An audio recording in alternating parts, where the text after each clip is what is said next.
तो hello students, welcome back to CG foundation. आज हम स्टार्ट करेंगे अपना नेक्स्ट चैप्टर, जो कि तुम देख सकते हो क्या है, रिप्रोडक्शन इन ऑर्गेनिजम्स। काफी ज्यादा इजी एंड स्कोरिंग चैप्टर है। कुछ इंपॉर्टेंट टॉपिक्स हैं जो रिपीट होते हैं हर साल, तो अगर उसे अच्छे से प्रिपेयर कर लो तो ये चैप्टर इजी हो जाएगा। और साथ साथ समझने के लिए वन शॉट वीडियोस तो आ ही रही हैं, ठीक है। तो अभी स्टार्ट करते हैं कि एक्चुअल में रिप्रोडक्शन इन ऑर्गेनिजम्स में कैसे रिप्रोड्यूस कर रहे हैं डिफरेंट ऑर्गेनिजम्स, क्योंकि हमें पता है हर लेवल के ऑर्गेनिजम्स होते हैं। अगर रिकॉल करो क्लास 9th, तो तुमने सेल चैप्टर में पढ़ा था यूनिसेलुलर, मल्टी सेलुलर, बहुत अलग अलग तरह के ऑर्गेनिजम्स क्या है हमारे पास प्रेजेंट है, ठीक है। तो अब हम देखेंगे कि प्लांट्स, एनिमल्स में किस तरह से रिप्रोडक्शन हो रहा है, रिप्रोडक्शन एक्चुअल में होता क्या है, क्या प्रोसेस है, किस टाइप का होता है, और क्या क्या चीजें और क्या क्या उसमें पैटर्न्स इन्वॉल्व हैं, ठीक है। सारा का सारा ओवरऑल पढ़ेंगे हम वन शॉट में। तो स्टार्ट करते हैं चैप्टर कि चैप्टर में एक्चुअल में अब चल क्या रहा है। तो सबसे पहली चीज रिप्रोडक्शन में पढ़ने के लिए हमारे पास क्या है, दैट व्हाट इज रिप्रोडक्शन। अब चैप्टर के नाम से ही देखेंगे ना कि एक्चुअल में क्या चीज है। What is reproduction? Reproduction is the process by which all organisms multiply in number and increase their population. Basically एक ऐसा प्रोसेस जिससे ऑर्गेनिजम्स अपने आप को मल्टीप्लाई करते हैं और अपनी पॉपुलेशन को इंक्रीज करते हैं, या फिर अपनी प्रोजेनी या फिर अपने ऑफस्प्रिंग्स प्रोड्यूस करते हैं। बेसिकली बच्चे प्रोड्यूस करते हैं, अपनी आगे की आने वाली जनरेशन को प्रोड्यूस करने का प्रोसेस है रिप्रोडक्शन। मल्टीप्लाई करने का प्रोसेस है, पॉपुलेशन इंक्रीज करने का प्रोसेस है रिप्रोडक्शन, ठीक है। उसके बाद क्या है हमारे पास, it is of two types. हमारे पास दो तरह के रिप्रोडक्शन होते हैं। फर्स्ट है asexual and second one is sexual mode of reproduction. अलग अलग ऑर्गेनिज्म, अभी मैंने बोला था थोड़ी देर पहले कि अलग अलग मोड ऑफ रिप्रोडक्शन यूज करते हैं अपने आप की पॉपुलेशन को, अपने आप की प्रोजेनी या जनरेशन को बढ़ाने के लिए, ठीक है। तो एसेक्सुअल और सेक्सुअल मोड ऑफ रिप्रोडक्शन। अब सेक्सुअल मोड ऑफ रिप्रोडक्शन में भी हमारे पास अलग अलग क्या है, आगे टाइप्स आते हैं, अलग अलग उसके पार्ट्स हैं। तो अभी हम हर पार्ट को अच्छे से समझेंगे और देखेंगे कि क्या हो रहा है इन पार्ट्स में। एसेक्सुअल रिप्रोडक्शन से स्टार्ट करते हैं। रिप्रोडक्शन तुम अच्छे से डेफिनेशन लिख लोगे। After that what is asexual reproduction? तो asexual reproduction is a method of reproduction that involves only one organism, ठीक है। मतलब कि एक ऐसा मोड ऑफ रिप्रोडक्शन जिसमें सिर्फ इन्वॉल्वमेंट एक ही ऑर्गेनिज्म की होगी। हमें किसी पार्टनर की, किसी और ऑर्गेनिज्म की जरूरत नहीं है अपनी प्रोजेनी या फिर अपनी जनरेशन आने वाली को प्रोड्यूस करने के लिए, ठीक है। A single organism reproduces two और multiple organisms on its own, अपने आप मतलब अपनी ही बॉडी से। ऐसा भी हो सकता है कि वो सिर्फ दो डॉटर्स प्रोड्यूस करे या फिर मल्टीपल ऑर्गेनिजम्स को प्रोड्यूस करे एक सिंगल बॉडी से, ठीक है। This is seen in all unicellular organisms, मतलब मोस्टली सभी यूनिसेलुलर ऑर्गेनिजम्स में किस तरह का मोड ऑफ रिप्रोडक्शन होता है, वो होता है asexual reproduction, asexual mode of reproduction. Some multicellular organisms में भी एसेक्सुअल रिप्रोडक्शन होता है और कहीं प्लांट्स में भी एसेक्सुअल मोड ऑफ रिप्रोडक्शन होता है। अब उसके बाद है हमारे पास इट हैज 6 टाइप्स, यानी कि हमारे पास एसेक्सुअल रिप्रोडक्शन के भी कुछ टाइप्स हैं आगे। तो देखते हैं कि टाइप्स कैसे कैसे हैं और कैसे कैसे स्टार्ट हो रहे हैं।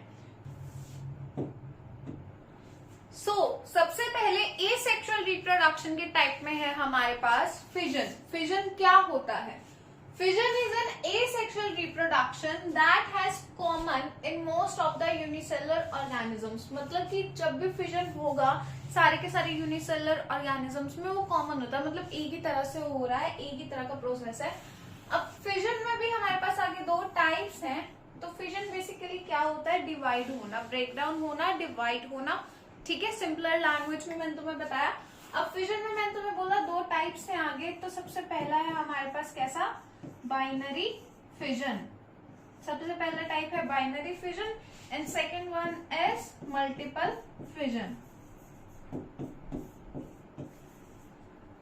तो अब क्या है हमारे पास, when the fission results in two daughter cells it is binary fission. Example है पैरामीशियम, यानी कि अगर कोई भी एक सेल है वो डिवाइड हो रहा है किसमें, टू डॉटर सेल्स में, वो फॉर्म कर रहा है टू डॉटर सेल्स, तो उस तरह का फिजन कैसा होगा हमारे पास, बाइनरी फिजन होगा। And if when fission results in many daughter cells it is called multiple fission. Example है प्लाज्मोडियम, यानी कि एक ही cell numerous number of daughter cells form कर रहा है, उस तरह के फिजन को हम क्या कहेंगे, मल्टीपल फिजन कहेंगे। और उसका एग्जाम्पल क्या है हमारे पास, प्लाज्मोडियम है।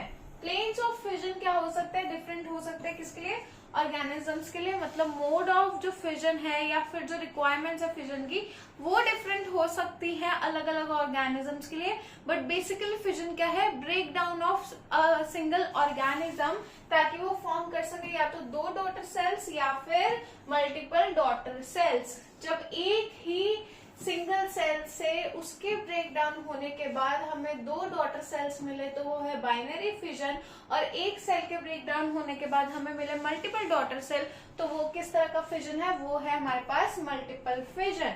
अभी देखते हैं, ये है दो इमेजेस आपके सामने, ये किस में हो रहा है फिजन, ये हो रहा है अमोइबा में, अमीबा भी बोलते हैं, तो जैसा आप चाहे प्रोनाउंसिएशन कर सकते हैं उसकी।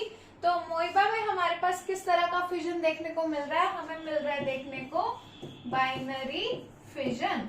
यहाँ पे हो रहा है बाइनरी फिजन क्योंकि अमोइबा का एक सेल है, यूनिसेलुलर ऑर्गेनिज्म है अमोइबा हमारे पास, पेरेंट अमीबा है, इलोंगेट हुआ मतलब कि क्या है, उसने अपने आप को, अपने साइटोप्लाज्म को, अपने न्यूक्लियस को क्या किया, डिवाइड करना, स्ट्रेच करना स्टार्ट किया, इलोंगेट किया। उसके बाद क्या है, डिवीजन हो गई किसकी, न्यूक्लियस एंड साइटोप्लाज्म की finally. And then at the end एक पेरेंट डॉटर, पेरेंट अमोइबा जो था उससे हमें क्या मिला, दो डॉटर सेल्स मिली। और मैंने अभी बताया कि जब एक सेल से दो डॉटर सेल बनेंगे उस तरह के फिजन को हम कहेंगे बाइनरी फिजन। नेक्स्ट हमारे पास क्या है, नेक्स्ट हमारे पास है प्लाज्मोडियम।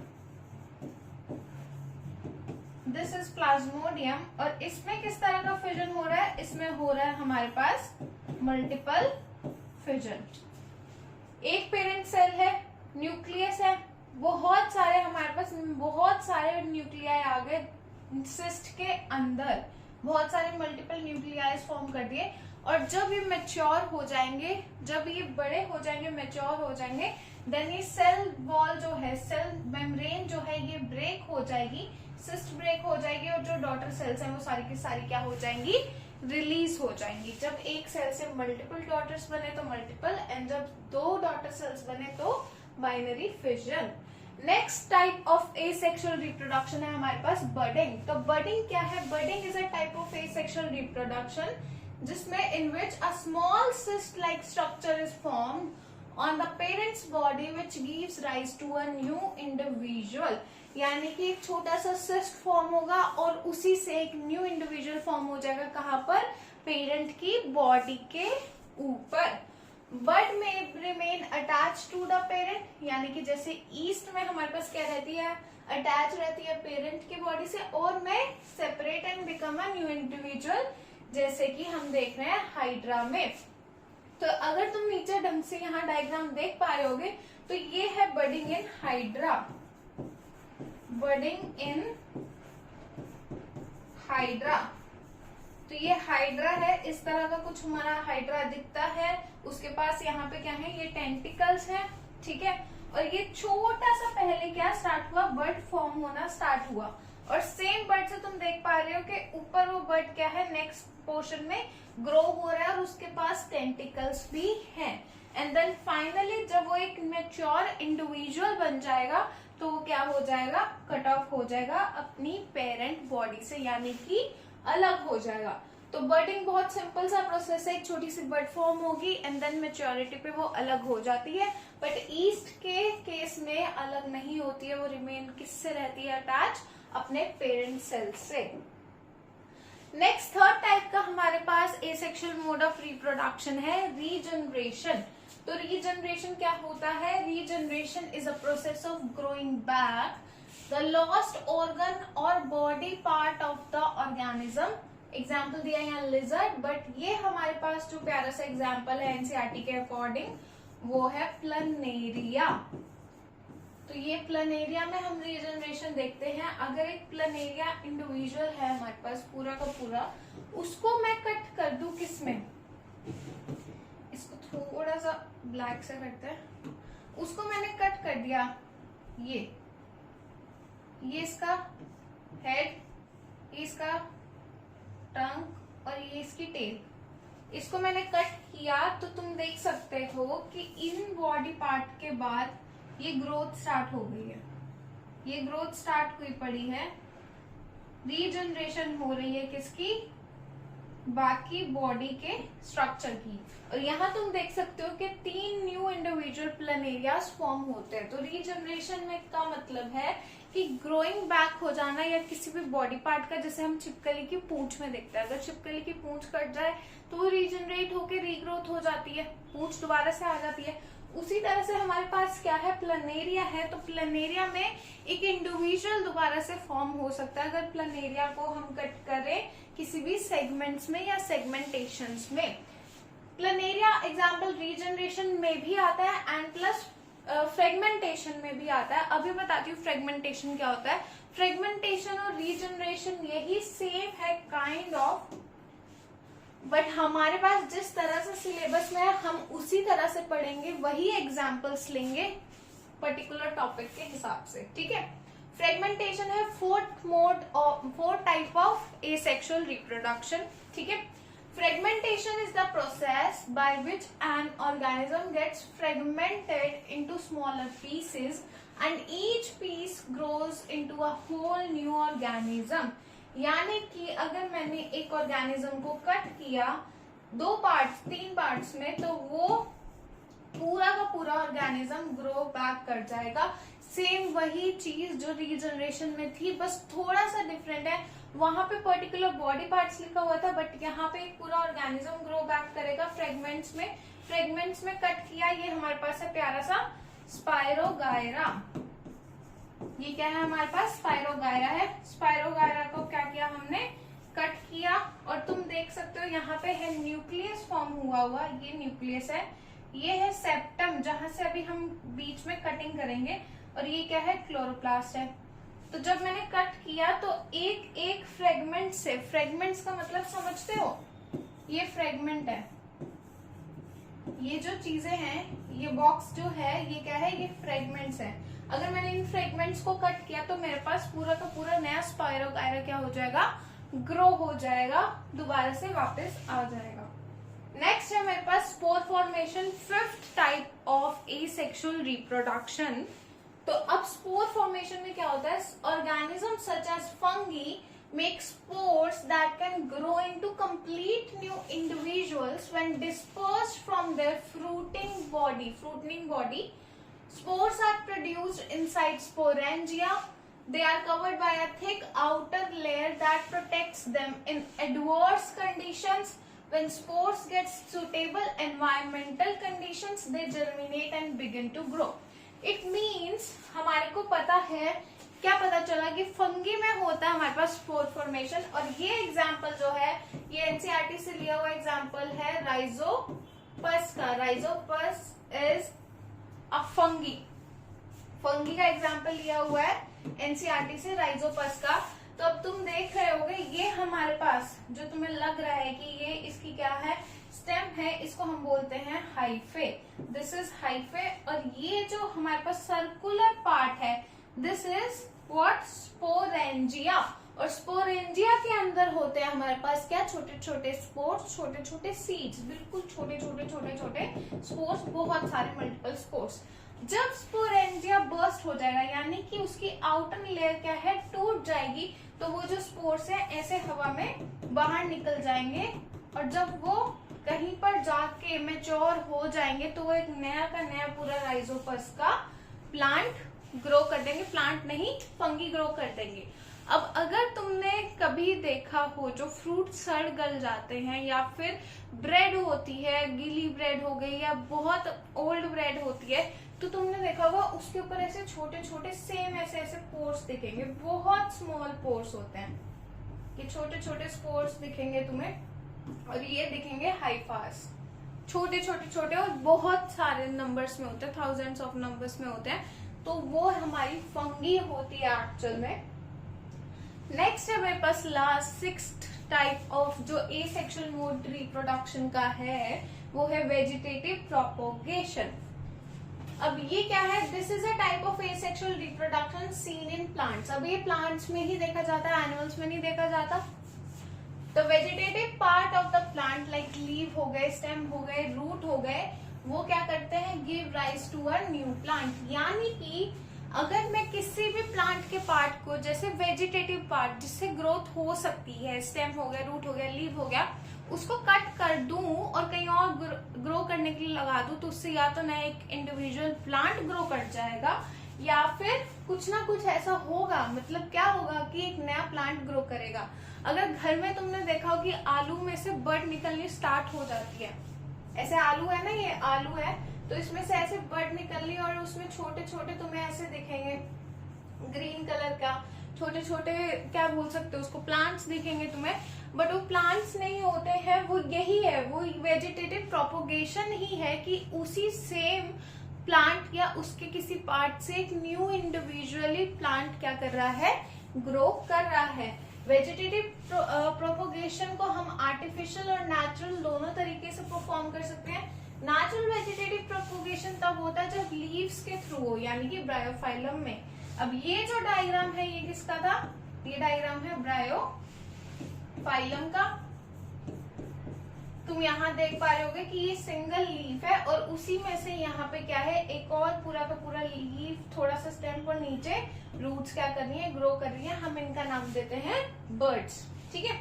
स्टेम है हमारे पास, टर्मरिक जिंजर में देख सकते हैं, रनर स्टोलन ग्रास में देख सकते हैं, स्ट्रॉबेरीज में देख सकते हैं, अनियन में देख सकते हैं हमारे पास नेचुरल वेजिटेटिव प्रोपोगेशन। बट अगर आर्टिफिशियल मेथड्स देखूं मैं वेजिटेटिव प्रोपोगेशन के, तो वो क्या क्या है मेरे पास? वो है मेरे पास cutting, grafting, layering and plant tissue culture. अब ग्राफ्टिंग क्या होता है? अगर किसी ने सुना हो कि एक स्टेम ली हमने रोज की और दूसरी स्टेम ली मैंने येलो रोज की, एक पिंक रोज की, तो उसको हम ज्वाइन कर देते हैं किसी थ्रेड लाइक स्ट्रक्चर से, उसको ग्राफ्टिंग कहते हैं। मतलब अपना डिजायर्ड प्रोडक्ट चाहिए हमें, तो हमने आर्टिफिशियल तरीके से क्या कराई? वेजिटेटिव प्रोपोगेशन कराई। अगर तुम्हें पता है ये बात कि जो रोज की स्टेम होती है वो क्या कर जाती है?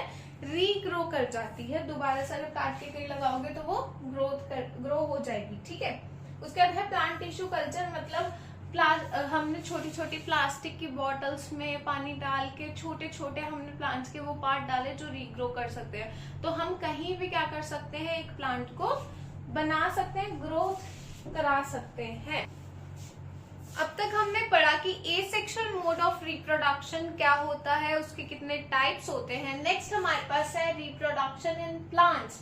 तो प्लांट्स कैसे रिप्रोड्यूस करते हैं? अगर एक इंडिविजुअल प्लांट की बात करूं तो वो प्लांट कैसे रिप्रोड्यूस करेगा। अब सबसे पहले देखते हैं plants reproduce by both asexual and sexual method, यानी कि प्लांट्स दोनों तरीके से रिप्रोड्यूस कर सकते हैं। वेजिटेटिव प्रोपोगेशन एक तरह का क्या था हमारे पास? एसेक्सुअल रिप्रोडक्शन था, तो उससे भी प्लांट ग्रो कर सकते हैं।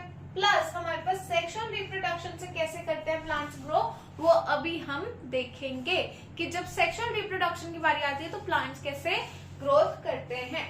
अब पढ़ रहे हैं हम क्या? Sexual reproduction in flowering plants. तो sexual reproduction in plants happens through flowers. कौन सा है रिप्रोडक्टिव पार्ट प्लांट्स का इन सेक्सुअल रिप्रोडक्शन? तो वो क्या है हमारे पास? फ्लावर है। फ्लावर में होती है sexual reproduction. Essential holes of the flowers such as androecium and gynoecium help in reproduction of plants. तो अगर बेटा कहीं भी सुनोगे वर्ड एंड्रोशियम वर्ड सुनोगे तो क्या होता है एंड्रोशियम? एंड्रोशियम होता है हमारे पास मेल रिप्रोडक्टिव पार्ट और गाइनोशियम सुनोगे तो गाइनोशियम हमारे पास क्या था, गाइनोशियम है हमारे पास female reproductive part, reproductive part. Androecium is male reproductive part, gynoecium is female reproductive part. अब देखते हैं एंड्रोशियम एंड जो गाइनोशियम है are called as essential reproductive parts. अभी मैंने कहा कि वो मेल रिप्रोडक्टिव पार्ट है और वो क्या है, फीमेल रिप्रोडक्टिव पार्ट है। एसेक्सुअल रिप्रोडक्शन में हमने पढ़ा कि हमें एक सिंगल पेरेंट की जरूरत होती है और वही सिंगल पेरेंट अपनी सेम बॉडी से क्या करता है, मल्टीपल इंडिविजुअल्स या फिर 2 डॉटर सेल्स को फॉर्म करता है। लेकिन सेक्सुअल रिप्रोडक्शन क्या होता है, सेक्सुअल रिप्रोडक्शन में हमें 2 चीजों की रिक्वायरमेंट है, एक मेल और एक फीमेल की रिक्वायरमेंट है, यानी कि 2 पेरेंट्स की रिक्वायरमेंट है। एंड्रोशियम एंड गाइनोशियम को हम कहते हैं कि ये एसेंशियल रिप्रोडक्टिव पार्ट है। अभी मैंने बताया जैसे कि सेक्सुअल मोड ऑफ रिप्रोडक्शन में हमें 2 पेरेंट्स चाहिए, एक मेल और एक फीमेल, ताकि वो क्या करे, एक मेल गैमेट दे और एक फीमेल गैमेट दे, और उन दोनों के फ्यूजन से हमें मिलेगा क्या, आने वाली जनरेशन।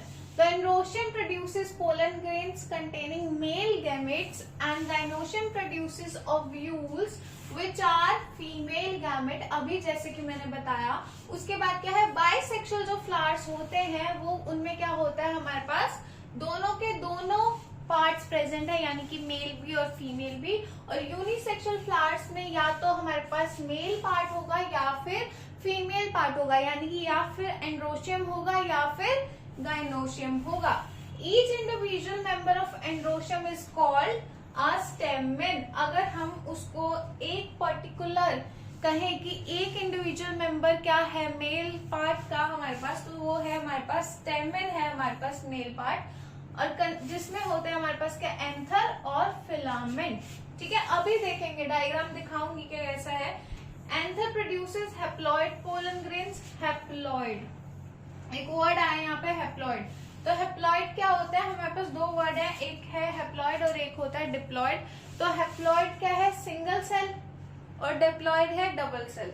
ठीक है, 2 सेल्स होते हैं, diploid, haploid is single cell. तो सिंगल सेल के हमारे पास क्या है, पोलन ग्रेन्स है। Each individual members of gynoecium is called pistil, और उसके पास क्या क्या है, स्टिग्मा, स्टाइल एंड ओवरी।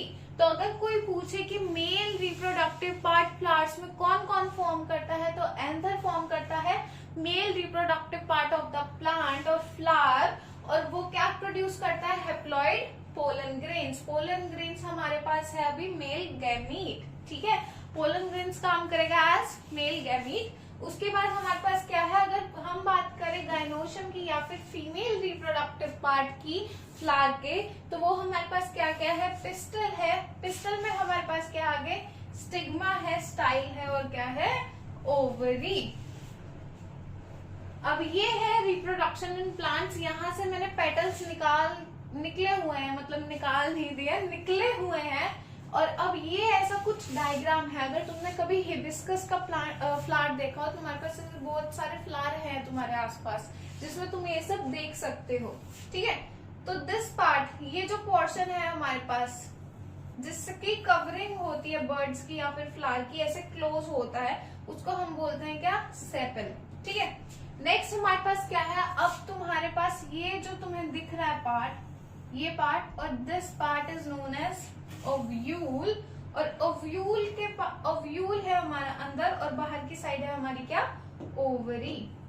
इसको इरेज कर दूं ताकि तुम ढंग से देख सको।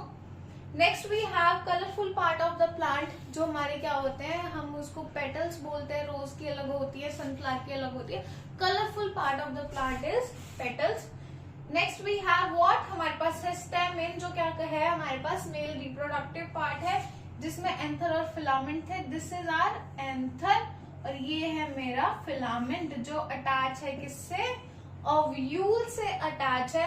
और इस एंथर के पास है क्या, पोलन ग्रेन्स, छोटे छोटे ग्रेन्स प्रेजेंट हैं जो। और देन हमारे पास एक बीच में बड़ा सा क्या है, स्टिग्मा है। स्टिग्मा एक ट्यूब लाइक स्ट्रक्चर है। स्टिग्मा में क्या है, पोलन ट्यूब है जिससे अंदर जाते हैं पोलन ग्रेन्स, कहाँ तक, ओवरी तक, ओव्यूल तक, और फिर होती है फर्टिलाइजेशन, फ्यूजन। अभी बताती हूँ क्या होता है। हमारे पास क्या है, एंथर है और क्या है यहाँ पे स्टिग्मा है, ठीक है। एंथर ने प्रोड्यूस किया हमारे पास पोलन ग्रेन्स।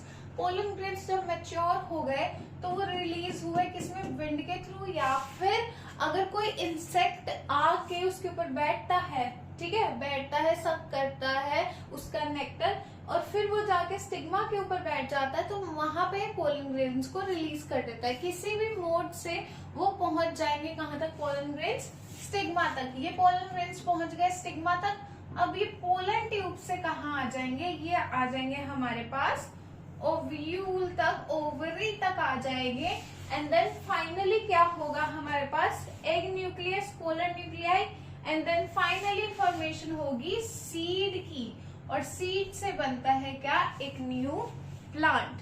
तो इस तरह से होती है हमारे पास पूरी की पूरी रिप्रोडक्शन की प्रोसेस फ्लावर्स में। अब fusion of mail, fusion of male and female gamete को हम क्या कहेंगे, क्या नाम देंगे, fusion of male and female gamete को हम कहेंगे फर्टिलाइजेशन, दैट इज फर्टिलाइजेशन। तो अब कहीं भी अगर तुम सुन लो, चाहे वो फ्लावर्स की बात हो रही हो, चाहे वो ह्यूमन बींग्स की बात हो रही हो, fusion of male and female gamete is known as fertilisation.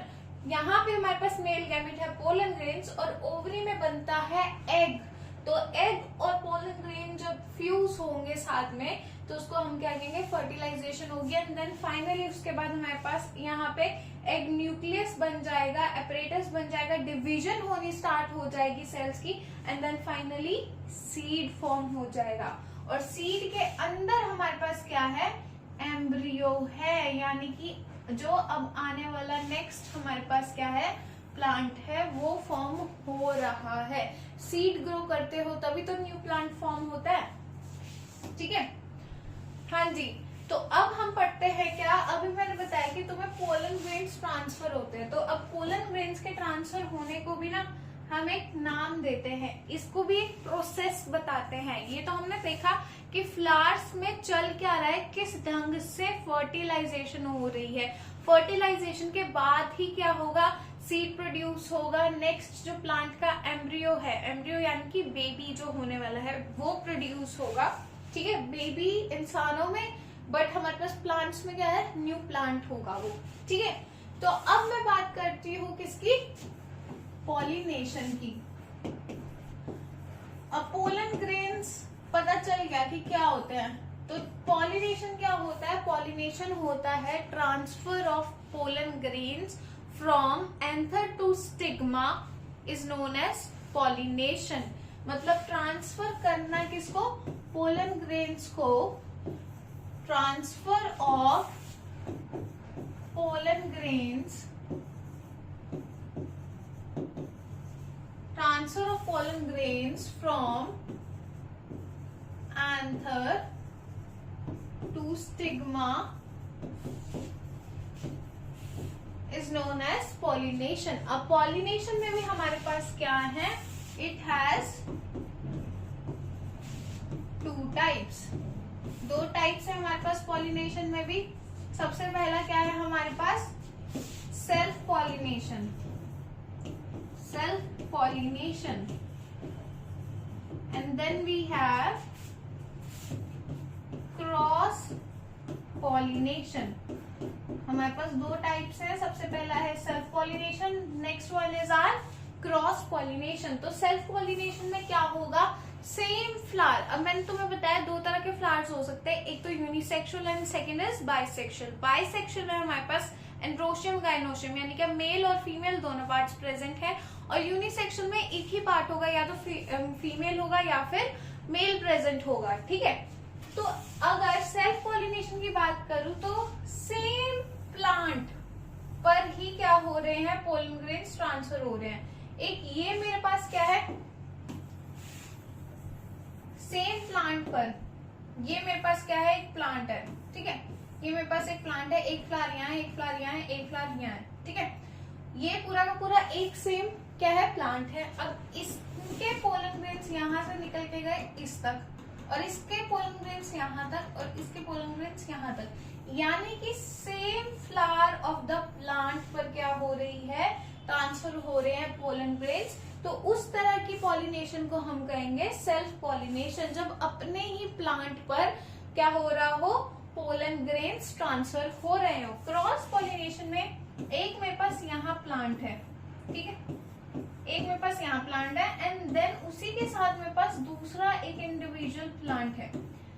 When जब भी ट्रांसफर होंगे पोलन ग्रेन्स, अगर यहाँ से दूसरे प्लांट के फ्लावर पर ट्रांसफर हो रहे हैं पोलन ग्रेन्स, नेक्स्ट प्लांट के फ्लावर पर ट्रांसफर हो रहे हैं pollen grains, that is cross pollination. जब अपने ही प्लांट के फ्लावर पर ट्रांसफर नहीं होते pollen grains, that is called cross pollination.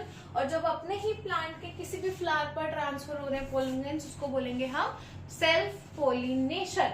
अभी पॉलिनेशन कराने के लिए भी हमें क्या चाहिए, पॉलिनेशन कराने के लिए भी हमें अलग अलग कुछ एजेंट्स की जरूरत होती है। हमारे पास एजेंट्स क्या है, एजेंट्स ऑफ पॉलिनेशन। तो पॉलिनेशन के एजेंट्स हमारे पास क्या क्या हो सकते हैं। सबसे पहला एजेंट क्या था, विंड, यानी कि हवा उड़ी और हवा की वजह से पोलन ग्रेन्स बहुत लाइट वेट होते हैं। सीजन आता है पोलन सीजन का, जब बहुत सारे पोलन ग्रेन्स हवा में उड़ रहे होते हैं, अगर तुम उसको टच करोगे तो तुम्हें डस्ट लाइक लगेंगे, किया भी होगा तुमने टच। तो सबसे पहला एजेंट है विंड। सेकेंड एजेंट है हमारे पास क्या, इंसेक्ट्स, क्योंकि हम जानते हैं कि इंसेक्ट सक करते हैं किसका, नेक्टर, फ्लावर्स का। तो स्टिग्मा पर, एंथर पर, हर जगह बैठ सकते हैं और उनकी बॉडी पार्ट पर चिपक सकते हैं पोलन ग्रेन्स। तो जब वो किसी और प्लांट के फ्लावर पर जाएंगे तो वो वहां पर क्या हो जाएंगे, शेड ऑफ हो जाएंगे, ठीक है। And third one is water. अब वाटर में भी हमारे पास क्या होते हैं, इंसेक्ट्स एंड एनिमल्स लिख देते हैं यहाँ। एंड हमारे पास वाटर भी क्या है, वाटर में भी प्लांट्स होते हैं, तो प्लांट्स वहां भी तो किसी ना किसी तरह से पॉलिनेशन करेंगे। तो हमारे पास एजेंट्स ऑफ पॉलिनेशन क्या है, विंड है, इंसेक्ट है, एनिमल है और क्या है, वाटर है। तो ठीक है, यहाँ तक कंप्लीट होता है हमारा asexual reproduction and reproduction in flowering plants. Next we have what, sexual reproduction in human beings. अब प्लांट्स की बात खत्म हो गई, एसेक्सुअल रिप्रोडक्शन खत्म हो गया, अब बात करते हैं sexual reproduction in human beings. तो ह्यूमन बींग्स में रिप्रोडक्शन के लिए हमें क्या चाहिए, एक मेल गैमेट और एक फीमेल गैमेट, जिसकी वजह से क्या हो, फर्टिलाइजेशन हो। मतलब हमें दो पेरेंट्स चाहिए जिसकी वजह से क्या हो, दो गैमेट्स मिले। तो sexual reproduction in human beings में हमें फर्टिलाइजेशन करानी है, सबसे पहली चीज है ना। और फर्टिलाइजेशन के लिए, फॉर फर्टिलाइजेशन हमें क्या चाहिए, male gamete and female gamete. और मेल गैमीट क्या होता है ह्यूमंस में, मेल गैमीट होता है हमारे पास स्पर्म और फीमेल गैमेट हमारे पास होता है एग। स्पर्म कहाँ पे फॉर्म होते हैं बेटा, स्पर्म फॉर्म होते हैं हमारे पास टेस्टीज में, ह्यूमन टेस्टीज में, और एग फॉर्म होता है कहाँ, ओवरी में, ठीक है। तो अगर मैं बात करूं रिप्रोडक्शन इन ह्यूमन बींग्स की, तो फर्टिलाइजेशन चाहिए। फर्टिलाइजेशन के लिए हमें चाहिए दो अलग अलग इंडिविजुअल्स, एक मेल एक फीमेल। मेल्स में हमारे पास जो गैमीट है, मेल गैमीट है स्पर्म, और फॉर्म कहाँ हो रहा है, वो forms in testis, forms in, यहाँ नहीं, फॉर्म्स इन ओवरी, ठीक है। तो अब ये हमारे पास जरूरत है यहाँ पे। तो अब जब भी कभी कोइटस होगा या फिर हमारे पास क्या होगा, मेटिंग होगी, हम यूज करेंगे कैसे वर्ड, कोइटस एंड मेटिंग। दो इंडिविजुअल्स कोइटस या मेटिंग करेंगे using their mail reproductive part और फीमेल रिप्रोडक्टिव पार्ट, देन हमारे पास ये चीजें आएंगी। अब देखते हैं इवेंट्स कैसे स्टार्ट हो रहे हैं। सबसे पहले हमारे पास है male reproductive system. Male reproductive system समझ लेते हैं। हमारे पास क्या है, हमारे पास प्रेजेंट है एक यूरिनरी ब्लैडर, ठीक है, उससे हमारे पास जुड़ रही है, टेस्टिस से आ रही है एक हमारे पास ट्यूब्यूल जिसका नाम है वास डिफरेंस, एंड देन वो ट्यूब्यूल जाके जा रही है हमारे पास कहाँ, हमारे पास वो ट्यूब्यूल जुड़ रही है किससे, यूरेथ्रा से, जिससे यूरिन पास आउट होता है, और वो जो ऑर्गन है, रिप्रोडक्टिव ऑर्गन है, जो क्या होगा, इजैकुलेट करेगा, वो है हमारे पास पीनस या फिर पेनिस। पीनस है हमारे पास, एंड देन टेस्टिस में हमारे पास है एपिडिडाइमस, एंड स्क्रोटम के सैक में, स्क्रोटम में हमारे पास testis, pair of 2 testis present होता है। और साथ ही साथ हमारे पास जो एक्सक्रीटरी सिस्टम है और रिप्रोडक्टिव सिस्टम है वो क्लोजली अटैच होता है, जुड़ा हुआ है। तो इस वजह से एनस, और तुम यहाँ पे एक प्रोस्टेट ग्लैंड भी देख पा रहे हो, अभी बताती हूँ क्या होता है। और यहाँ पे क्या है, उसके साथ सेमिनल वेसिकल है, एंड देन एनस और रेक्टम एक्सक्रीटरी का पार्ट है, ठीक है। तो अब मेल रिप्रोडक्टिव सिस्टम में क्या होता है, टेस्टिस है, टेस्टिस हमारे पास किस में होती है, हमेशा पेयर्स में प्रेजेंट होती है, ठीक है। तो हमारे पास 1 पेयर ऑफ टेस्टिस पेयर्स में प्रेजेंट है, 1 पेयर ऑफ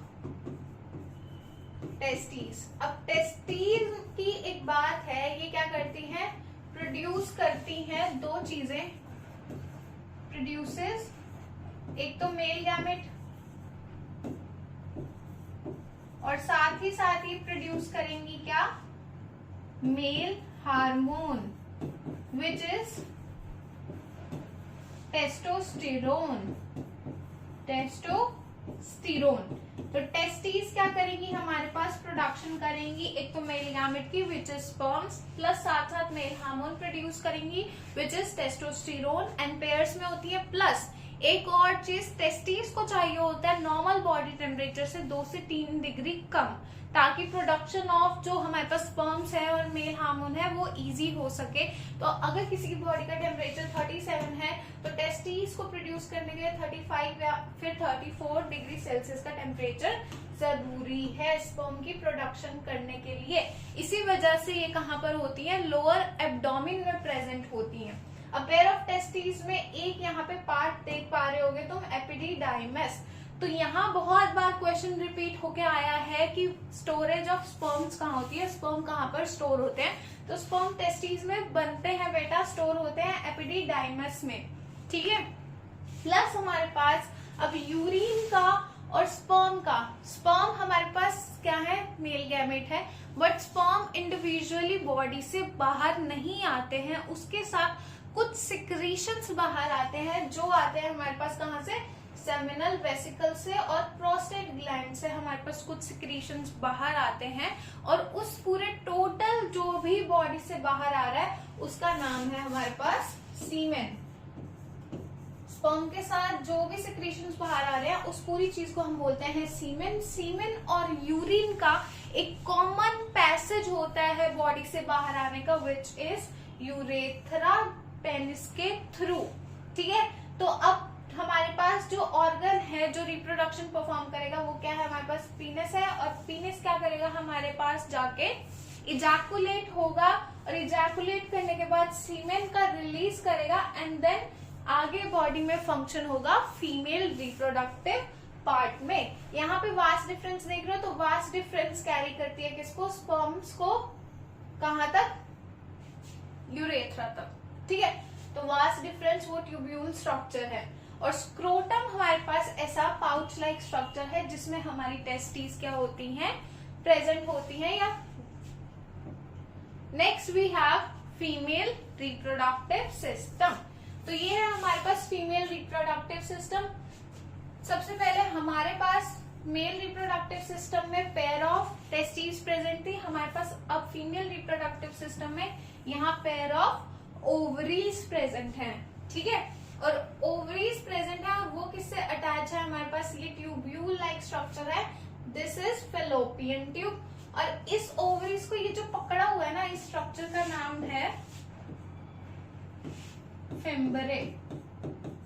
किसने पकड़ा इसको, फिम्बरे ने पकड़ा हुआ है हमारी ओवरीज को, और ओवरीज उसके साथ जो ट्यूब्यूल लाइक स्ट्रक्चर जुड़ा है that is are fallopian tube. Fallopian tube के फॉर्म होने के बाद हमारे पास यहाँ पे फॉर्म होता है क्या, यूट्रस, ठीक है। एंड देन हमारे पास आता है एक और यहाँ पे पार्ट जिसका नाम है सर्विक्स एंड देन वेजाइना, ठीक है बेटा। तो अब मैंने तुम्हें बताया कि मेल रिप्रोडक्टिव ऑर्गन था पीनस, तो पीनस जब इजैकुलेट करेगा सीमेन को तो यहाँ से स्पर्म फ्लोट होते हुए वेजाइना से कहाँ आएंगे, सर्विक्स एंड देन फिर यूट्रस तक। और यहाँ पे हमारे पास जो ओवरी है ना, ओवरी रिलीजेस, ओवरी के भी दो काम है, ओवरी रिलीजेस एग प्लस यहाँ पे फॉर्म होते हैं क्या, forms female hormones, female hormones oestrogen and progesterone. अगर तुम्हें याद होगा कंट्रोल और कोऑर्डिनेशन में तुमने पढ़ा है, तो ओवरी क्या प्रोड्यूस करती है, हमारे पास एग प्रोड्यूस करती है और फीमेल हार्मोन्स प्रोड्यूस करती है। इसके भी दो काम है, तो एग यहाँ पे जाएगा और यहाँ पे एग वेट करेगा, ठीक है, एग वेट करेगा। और अगर कोई स्पर्म आते हैं तो वो यहाँ से यहाँ जाके क्या करेंगे, फ्यूजन करेंगे, फ्यूजन करेंगे, बेसिकली फर्टिलाइजेशन होगी। तो फर्टिलाइजेशन होने के बाद इम्प्लांटेशन, यहाँ फर्टिलाइजेशन हुई, फिर वो फर्टिलाइजेशन होने के बाद जो भी सेल फॉर्म हुआ है वो सेल आएगा कहाँ, यूट्रस में। तो अब दो क्वेश्चंस बनते हैं बेटा, फर्टिलाइजेशन कहाँ होती है, फर्टिलाइजेशन होती है फेलोपियन ट्यूब में, इम्प्लांटेशन कहाँ होती है बच्चा, आता कहाँ पे है, इम्प्लांटेशन होती है हमारे पास यूट्रस में।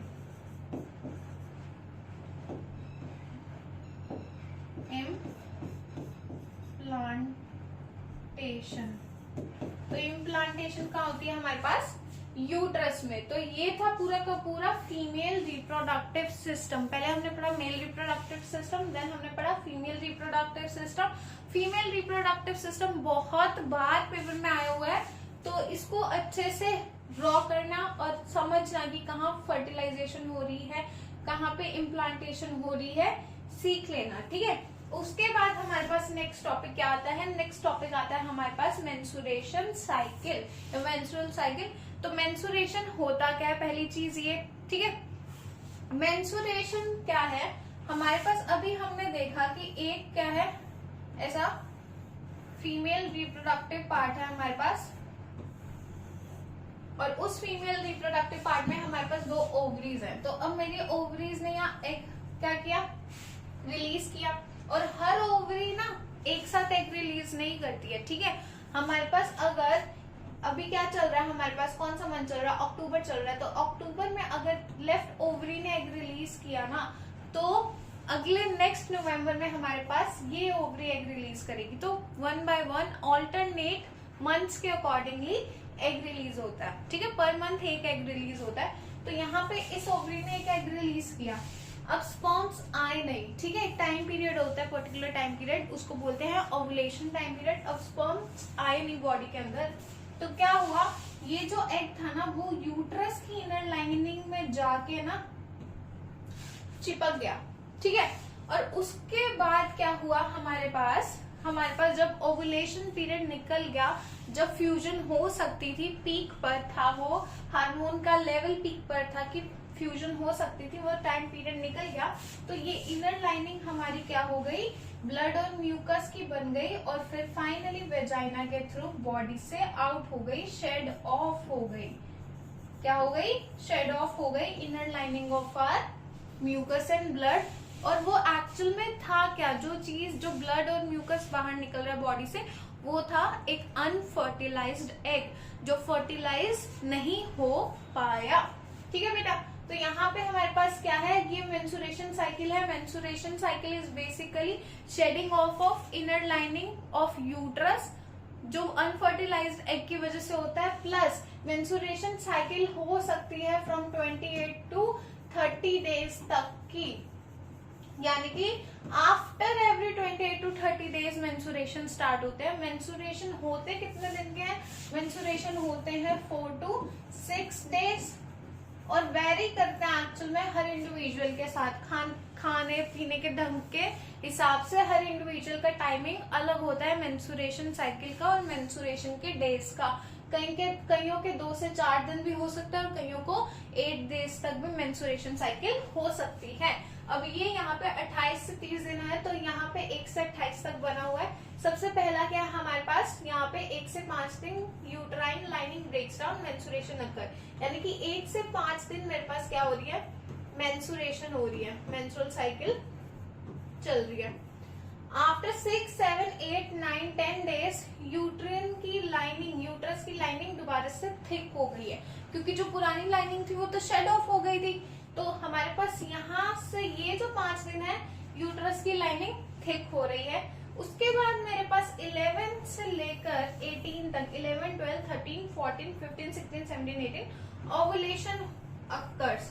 ओवुलेशन मतलब एग का रिलीज होना इज ओवुलेशन। एग का रिलीज होना from the ovary is known as ovulation. Releasing of egg from the ovary is known as ovulation. अब यहाँ पे एग वेट करेगा 14 डेज तक, यूजुअली 14 डेज का टाइम पीरियड होता है कि तब हमारे पास स्पर्म या फिर सीमेन एंटर कर जाए बॉडी में। और अगर बॉडी में एंटर नहीं करता है तो यूट्राइन की लाइनिंग फिर से क्या करती है, फॉर्म होना स्टार्ट होती है थिक, जिसमें हमारे पास अनफर्टिलाइज्ड एग, ब्लड और म्यूकस होता है। तो ये थी हमारी टोटल मेंस्ट्रुएशन साइकिल। अब मेंस्ट्रुएशन साइकिल में 2 और टर्म्स है हमारे पास, एक है मेनार्क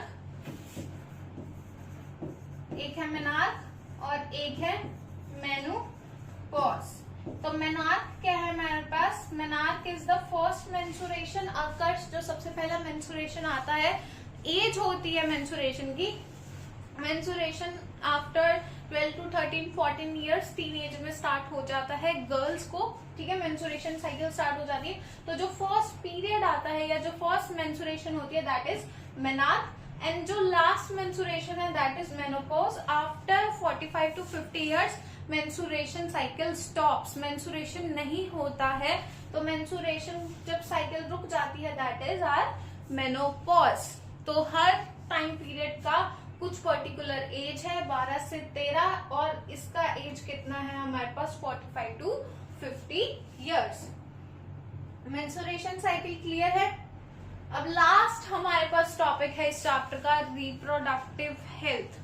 सारा कुछ पढ़ लिया हमने, mail reproductive part, female reproductive part, menstruation cycle और बहुत सारी चीजें। अब हम देखते हैं कि रिप्रोडक्टिव हेल्थ को कैसे मेंटेन कर सकते हैं और क्या क्या चीजें नेसेसरी है हमारे लिए।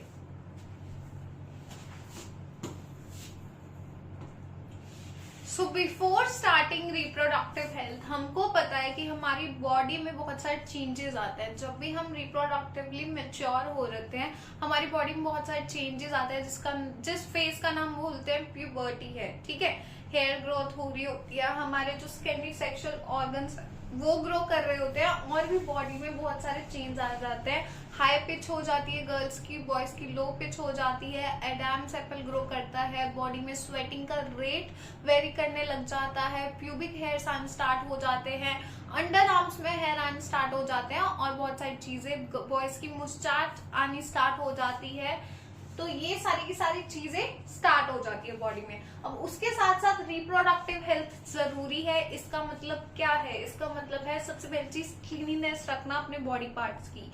पूरी ओवरऑल बॉडी की क्लीननेस क्या है, इंपॉर्टेंट है। बैक्टीरियल इन्फेक्शंस हो सकते हैं हमें, या फिर फंगल इन्फेक्शंस हो सकते हैं, जिसकी वजह से, या अगर किसी को ज्यादा स्वेटिंग है तो उसको क्या करना चाहिए, उसको उस चीज का ध्यान रखना चाहिए, प्रिकॉशंस यूज करने चाहिए, ताकि आसपास वालों को भी दिक्कत ना हो और आपको खुद को भी दिक्कत ना हो, ठीक है। नेक्स्ट हमारे पास क्या है रिप्रोडक्टिव हेल्थ में, हमारे पास है एसटीडीज। एसटीडीज क्या होती हैं, एसटीडीज होती हैं हमारे पास सेक्सुअली ट्रांसमिटेड डिसीज, यानी कि अनप्रोटेक्टेड कोइटस करने से, परफॉर्म करने से ये डिसीज क्या होती हैं हमारी बॉडी में आ सकती हैं। Sexually transmitted disease, unprotected mating करने से ये डिसीज हमारी बॉडी में आ सकती है। और ऐसी डिसीज सबसे पहले हमारे पास क्या है, सबने सुना होगा ये HIV एड्स। तो HIV एड्स क्या करता है, HIV एड्स का अभी तक कोई भी प्रॉपर इलाज नहीं है, ठीक है। आप दवाइयों पे जी सकते हो बट अल्टीमेटली क्या होगा, डेथ हो जाएगी उस पर्सन की। तो ये बहुत सारे रीजंस की वजह से क्या होता है, हमारी बॉडी के अंदर आ सकता है। और सबसे पहला रीजन है क्या, अनप्रोटेक्टेड कोइटस करना, अनप्रोटेक्टेड मेटिंग करना, या फिर मल्टीपल सेक्सुअल पार्टनर्स के साथ इन्वॉल्व होना। इसकी वजह से HIV एड्स जैसी बीमारी हो सकती है, ठीक है। या फिर किसी ब्लड ट्रांसफ्यूजन की वजह से, अगर किसी को HIV एड्स है, उसी की यूज्ड नीडल आप यूज कर लो तो भी आपको HIV एड्स हो सकता है। अब एड्स क्या है हमारे पास, एड्स को बहुत बार बच्चों इसकी ना फुल फॉर्म आई हुई है, ठीक है। तो एक बार इसकी फुल फॉर्म देख लेते हैं क्या होता है और ये क्या क्या चीजें कॉज कर सकता है बॉडी में। उसके बाद 2-3 और बीमारियां हैं जो STDs हैं जो तुम्हारे सिलेबस में है, वो देख लेते हैं। देन फर्दर चलते हैं हम कॉन्ट्रासेप्टिव डिवाइसेस पर एंड फिर चैप्टर फिनिश है हमारे पास, ठीक है। तो मैं बात करूं एड्स की, तो एड्स क्या है हमारे पास, यहाँ पर एड्स है मेरे पास ह्यूमन इम्यूनो डेफिशिएंसी वायरस, ये वायरस है। और एड्स क्या है मेरे पास, डिसीज है। तो ये है मेरे पास एक्वायर्ड इम्यून डेफिशिएंसी सिंड्रोम, ठीक है। तो अगर एड्स की फुल फॉर्म पूछने को आ गई कि एड्स की फुल फॉर्म क्या है, तो कैसे बताओगे एड्स की फुल फॉर्म क्या है। HIV means human immuno deficiency virus and AIDS means acquired immune deficiency syndrome. HIV के वायरस की वजह से एड्स होता है। अब एड्स मल्टीपल सेक्सुअल पार्टनर्स की वजह से हो सकता है, या फिर अगर किसी को ऑलरेडी एड्स है तो उसके ब्लड के ट्रांसफ्यूजन की वजह से भी हो सकता है। नेक्स्ट हमारे पास कुछ और STDs हैं, जैसे क्या है गोनोरिया। गोनोरिया भी क्या है हमारे पास, एक तरह की STD है, जिसमें हमारे पास क्या होती है, इचिंग होती है, स्वेलिंग होती है जेनाइटल ऑर्गन्स में। और एक हमारे पास क्या है, सिफिलीज। सिफिलीज में भी क्या होता है हमारे पास, बहुत इचिंग होती है और क्या होता है, ड्राइनेस हो जाती है, स्केली लेजन्स बननी स्टार्ट हो जाती है जेनाइटल एरिया पर। तो ये कुछ तरह की क्या है हमारे पास, STDs हैं, सेक्सुअली ट्रांसमिटेड डिसीज है। अगर आप क्या करोगे, अनप्रोटेक्टेड कोइटस या फिर मेटिंग परफॉर्म करते हो तो आपको ऐसी डिसीज हो सकती है, ठीक है। नेक्स्ट हम एक बार देखते हैं, प्लेन स्लाइड चाहिए, हाँ। तो नेक्स्ट हम एक बार देखते हैं आगे क्या है हमारे पास, कॉन्ट्रासेप्टिव मेथड्स। अब ये सारी तो डिसीज हैं। अब बहुत बार ऐसा होता है कि पॉपुलेशन इंक्रीज हो रही है और ऐसे कोई कपल है या फिर ऐसा कोई जोड़ा है जो क्या चाहता है कि अभी वो रिप्रोड्यूस करके ना करे, कोई भी बच्चा पैदा ना करे। तो कॉन्ट्रासेप्टिव मेथड्स पॉपुलेशन कंट्रोल में भी यूज होता है, प्लस STDs से भी कुछ प्रिवेंशन होता है, ठीक है। तो अब हम देखते हैं हमारे पास कितने कॉन्ट्रासेप्टिव मेथड्स हैं। कॉन्ट्रासेप्टिव मेथड्स, तो सबसे पहला कॉन्ट्रासेप्टिव मेथड है जो बहुत इजीली अवेलेबल है सबके लिए, वो क्या है, फिजिकल बैरियर। यानी कि फिजिकली कोई बैरियर प्रोवाइड कराना, जैसे कि हमारे पास क्या क्या है, कॉन्डम्स है, डायाफ्राम्स है।